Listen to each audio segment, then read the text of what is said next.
as you can see, it's snowing outside, and this is making me very happy.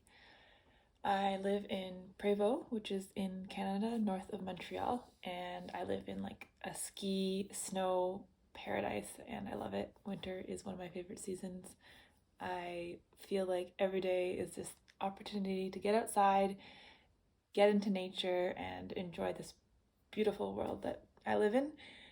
Um, a few days ago, I was skiing with one of my friends, and I looked around and I was like, why aren't there more people out here? Why aren't there more people skiing? Like, why isn't everyone doing it? I love it. It's great. Why don't you love it too? And the person that I was skiing with was like, yeah, well, Abby, it's really hard to learn how to ski. Look at like all the things you need to learn before you even get to have this experience that we're having. And as we started to think about it, I realized there's actually so many things that you need to know to get into skiing, and probably so many things you don't even realize that you don't even know. So it's like, where do you even start? So for that reason, I decided to make this series of videos to give you a chance to understand what it even means to become a skier.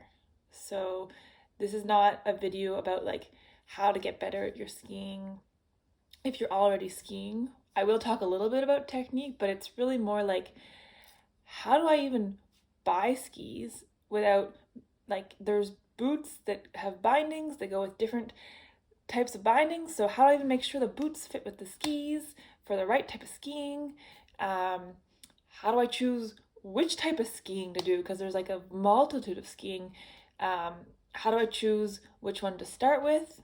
How do I choose like on a specific day? Let's say you've like already been skiing for like 3 or 4 years and you're actually pretty comfortable, and your friends call you and say, it's snowing, let's go skiing. And you're like, okay, but what should we do? Like, is it a good day to go downhill skiing? Is it a good day to go classic skiing? Should we go in the backcountry? All these considerations. Like, it's honestly, it takes a lot of experience to understand. So I'm hoping like to give you guys uh, fast forward into these to answer these type of questions. Just a little background on myself. So I grew up as like a tiny little kid on cross country skis, just like playing 1 foot soccer with one ski on, one ski off, and just like running around on a field in the snow. It's not like high quality skiing, it's just like getting yourself comfortable, getting your balance comfortable. Um, so I think that I take for granted a lot of like the like comfort on skis that really takes a long time to develop. So if you're like older in life and you're trying to get into skiing, like don't don't feel too bad if like just balancing is a challenge, because it is a challenge, and if you like, it takes a long time to learn. So as a young adult, like as a teenager, my family would go on big ski trips. So we would go to Quebec, we did one out west, and we did one in the United States. So I got to see like what it's like to be on a big mountain, and that feeling, which if you have gone onto a big mountain, of like being like almost like the video game like feeling of just discovering all these trails and picking where you're gonna go and like moving fast and seeing things. So I really loved that as a kid, but I didn't do a lot of downhill skiing because I'm from Ontario, and the ski hills near where I live, Chicopee for one, are not that big. And so it never really just seemed like the thing to do amongst all the other things I was doing as a kid. However, in my last year of high school, I decided to join the cross country ski team. So I did one race where I had bought new gear for this race. It was a skate ski race, and my feet were killing me the whole time because I hadn't broken in my shoes and everyone was passing me. Um, but I still finished the race, so that was a cool experience. So I saw like a little bit of that. And then, totally amongst all the possible like sports and teams I could join in university, I decided to join the cross country ski team, and was delighted to just be around people who were like so excited for it to snow that it just, this energy was infectious, and like soon it just permeated my whole mentality of like, I love snow. We love snow. Snow is great. And I think this attitude really made winters in Montreal delightful, and fun to have, and fun to get out of the city and see different areas around Montreal, which has led me now to, when I graduated, to decide to actually move to Prévost, which is an hour from Montreal. It's a little ski town that I had been skiing at in university, and I started working at the Petit Train du Nord, so the really easy, accessible old trail that used to be a railroad that runs through Prévost. So that's where I started working as a cross-country ski patroller. The year after that, I added in some downhill ski patrolling at Mont Habitant. And so I basically would spend my winters usually skiing like skiing a full shift of a during the day, and then getting home and quickly changing, trying to get dry and warm, and going right back onto the downhill slopes. And oftentimes feeling like if I had only one shift for skiing, that it was like, okay, I've got 7 hours off. Wow, that's a huge vacation.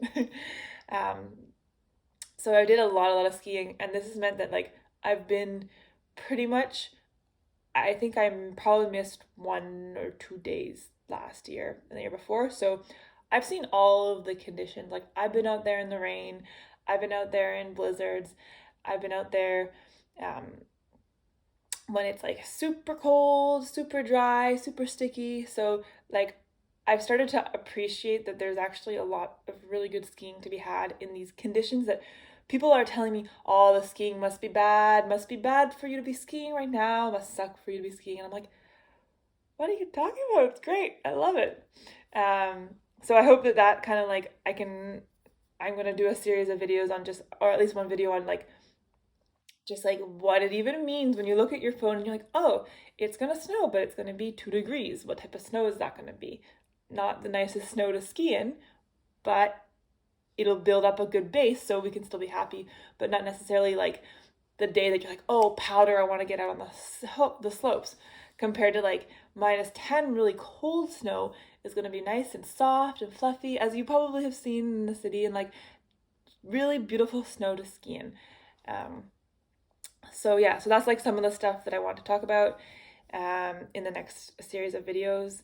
But mainly like my main goal is just to like inspire you to get out skiing.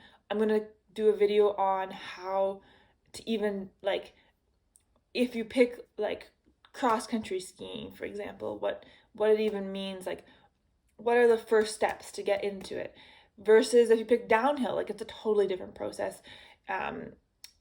I've seen a lot of people try to downhill ski without taking a lesson, and that is really hard. I really don't suggest it. As a patroller, I've seen where that leads to in terms of injuries. I don't want you to get hurt when you ski, so I want you to really like understand what it even means, what is dangerous. Like people are like, oh, skiing, I think they think it is just like this big broad thing. Some of it can be very dangerous if you're not in control and you get going too fast and you fall. Like that is actually really not a good thing, and like worth avoiding at all costs. And the good news is you can totally avoid it by 1, taking lessons, 2, starting at the level you're at and not skipping a level, not like going too far. And that leaves me kind of at the last thing that I want to talk about. So in the series of videos, I'm going to be talking about technique, not as in like, okay, I'm your ski coach, I'm teaching you how to ski, but more like, what are even the progressions of technique as I start to get better? So how do I know that I've plateaued and I need another lesson to go improve? So like, I'm not here to give you that lesson to teach you how to ski. I'm here so that you have enough awareness of the technique that you can say, I think I need to go that next step. I think I need to get more information. Maybe it's an online video, maybe it's a book or a real lesson. I highly suggest taking lessons, because every lesson I've taken has like infinitely expanded my understanding of skiing. And I think that's probably one of my biggest joys about skiing, is like I feel like I can constantly be improving, constantly getting better. And then right when you think you're like, okay, I'm good, I got this, the snow changes. It gets softer, harder, stickier, crunchier, and all of a sudden you're like, that technique that was going really well is not going as well. So it's like this constant adaptation. I'd almost say like your muscles and your proprioception and all of the parts of your like body that makes you able to take action and do and ski, which is like not usually considered a perception. I would say it almost becomes this perception of what the snow is. It's like you develop this kind of intimate relationship with the snow, um, which I think is beautiful, especially as we live in this snowy wonderland where it's just beautiful all day when it snows, and yeah, and even in the rain.